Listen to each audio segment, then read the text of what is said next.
Everyone, welcome to my channel maths with कुंडे।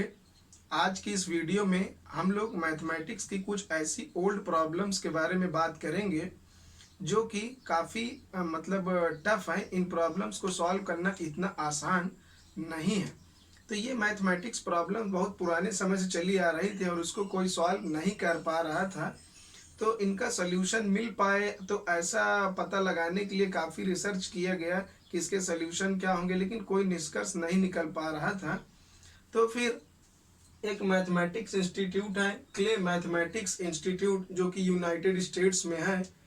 इस institute ने 24 मई सन 2000 में क्या किया, इन प्रॉब्लम्स को ऑफिशियली पूरे किसी भी इंसान के लिए एक ऑफिशियली लोगों ने स्टेटमेंट दे दिया कि अगर कोई भी इसको सॉल्व करेगा पूरे वर्ल्ड में तो उसको $1 मिलियन का इनाम दिया जाएगा। अब जाहिर सी बात है, $1 मिलियन इतना बड़ा इंस्टीट्यूट दे रहा है तो ये गाजर का तो हलवा नहीं होगा कि बना के तुरंत खा लेंगे। तो जाहिर सी बात है, थोड़ा प्रॉब्लम ये काफ़ी टफ है।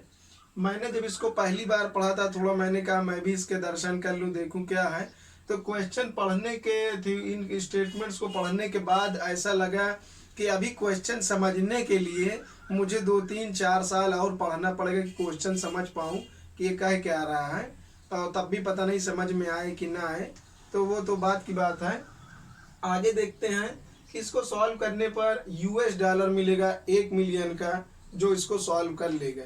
तो प्रॉब्लम कौन कौन सी है, उसके क्या नाम है, जरा देख लेते हैं और फिर बात करेंगे कौन सी प्रॉब्लम सॉल्व है, कौन सी अनसॉल्व है, और किसने सॉल्व किया और किसने नहीं सॉल्व किया, या किसी ने क्लेम किया है, ऐसा क्या क्या अटेम्प्ट है, वो सब हम लोग थोड़ा सा इसके बारे में बात करेंगे।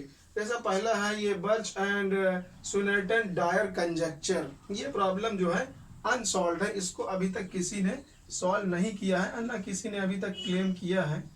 तो ये प्रॉब्लम हमारी अनसॉल्व है। कंजक्चर का मतलब होता है एक अनुमान लगाना। तो इन्होंने अपने स्टेटमेंट में, बर्च स्विनर्टन डायर ने अपने स्टेटमेंट में दे रखा है कुछ, जो भी इसका स्टेटमेंट है उस स्टेटमेंट में जो भी इन्होंने बताया उसका एक कंजक्चर है, एक अनुमान लगाया गया है कि ऐसा होगा। अब अनुमान लगाया गया है, पता नहीं वो तो प्रूफ बताएगा कि अनुमान सही है या गलत है, लेकिन अनुमान लगाया गया है। दूसरा है हॉज कंजक्चर, ये भी एक अनुमान है, ये भी हमारा अभी तक अनसॉल्व है, इसको अभी तक किसी मैथमेटिशियन ने सॉल्व नहीं किया है। दूसरा है Navier Stokes existence and smoothness का थ्योरम, ये भी अभी तक इसको किसी ने सॉल्व नहीं किया है, ये भी हमारा प्रॉब्लम जो है अनसॉल्व ही है। और दूसरा पी वर्सेस एनपी प्रॉब्लम, ये भी हमारा अनसॉल्व प्रॉब्लम है। और एक हम लोग का है पॉइंकर कंजक्चर, ये कंजक्चर जो है सॉल्व हो चुका है। इस प्रॉब्लम को सॉल्व किया था एक रशियन मैथमेटिशियन ने, उनका नाम है ग्रिगोरी पेरलमैन। 2003 में उन्होंने इसका एक प्रूफ दिया और फिर 2006 में इसका रिव्यू कंप्लीट हुआ। मतलब दुनिया भर के मैथमेटिशियंस, क्ले मैथमेटिक्स इंस्टीट्यूट, सब ने मिलकर उसको कई बार देखा, ढूंढा कि ये प्रूफ सही है या नहीं है। तो सन 2006 में ये बताया गया कि हाँ ये प्रूफ ठीक है। उसके बाद 2010 में ऑफिशियली क्ले मैथमेटिक्स इंस्टीट्यूट ने उनको जो है प्राइज देने का अवार्ड उनको दे दिया। लेकिन ये सबसे महान आदमी उनसे भी निकले, मैथमेटिक्स इंस्टीट्यूट से ज़्यादा महान निकले, और इन्होंने जो है प्राइज लेने से मना कर दिया, डिक्लाइन कर दिया, क्योंकि इन्होंने कहा कि ये जो प्रॉब्लम मैंने सॉल्व किया है ये मैंने मैथमेटिक्स के लिए एक कंट्रीब्यूशन दिया, इसलिए मैं इसका प्राइज नहीं लूँगा, और इसलिए इन्होंने प्राइज लेने से मना कर दिया। उसके बाद हम लोग बात करते हैं रीमान हाइपोथेसिस की। रीमान हाइपोथेसिस के बारे में जो है इस समय प्रेजेंट में ये क्या है, मैं 2020 में वीडियो बना रहा हूँ, तो अभी तक तो प्रॉब्लम फिलहाल ये सॉल्व नहीं है। लेकिन ईयर 2018 सितंबर का महीना था, उसमें जो है एक ब्रिटिश मैथमेटिशियन है माइकल एटिया, उन्होंने ये क्लेम किया है कि रीमान हाइपोथेसिस को उन्होंने सॉल्व कर रखा है, सॉल्व कर लिया, ऐसा उन्होंने क्लेम किया है।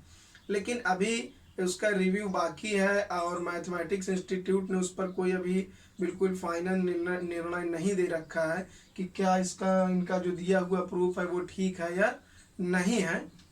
वो तो बाद में पता चलेगा कि सही है या नहीं। फिलहाल ये एक ब्रिटिश मैथमेटिशियन है, उन्होंने ये किया, उनको फील्ड मेडल्स भी मिले हैं और आबेल पुरस्कार से भी उनको नवाजा गया है।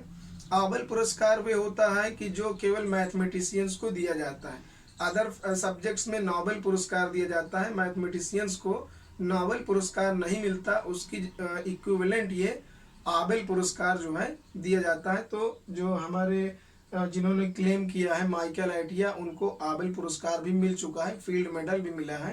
तो उन्होंने ऐसा क्लेम किया है 2018 में, और इसके लिए उनको 22 सितंबर 2020 में क्ले मैथमेटिक इंस्टीट्यूट ने बुलाया भी है। एक बार इनके साथ ये कॉन्फ्रेंस भी होने वाला है, तो देखते हैं उसमें क्या होता है। और हमारा ये लास्ट प्रॉब्लम है young mills existence and mass gap. ये एक 7वीं प्रॉब्लम है, 7th प्रॉब्लम है। ये भी अभी अनसॉल्व ही है, इसको किसी ने अभी सॉल्व नहीं किया है।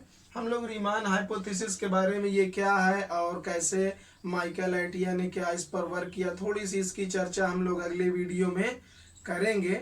हालांकि एक मैं हिंट के तौर पर अभी इतना बता दूंगा कि इसके बारे में कि रीमान हाइपोथेसिस के लिए प्रूव करने के लिए इन्होंने एक टॉड फंक्शन का इस्तेमाल किया है। टॉड फंक्शन की भी अभी जानकारी ज़्यादा नहीं है कि इन्होंने कौन सा फंक्शन, ये क्या है, कैसा है, लेकिन उसका नाम ये है टॉड फंक्शन। इसी का इस्तेमाल करके उन्होंने रीमान हाइपोथेसिस को अंजाम दिया प्रूव करने में। Thank you for watching.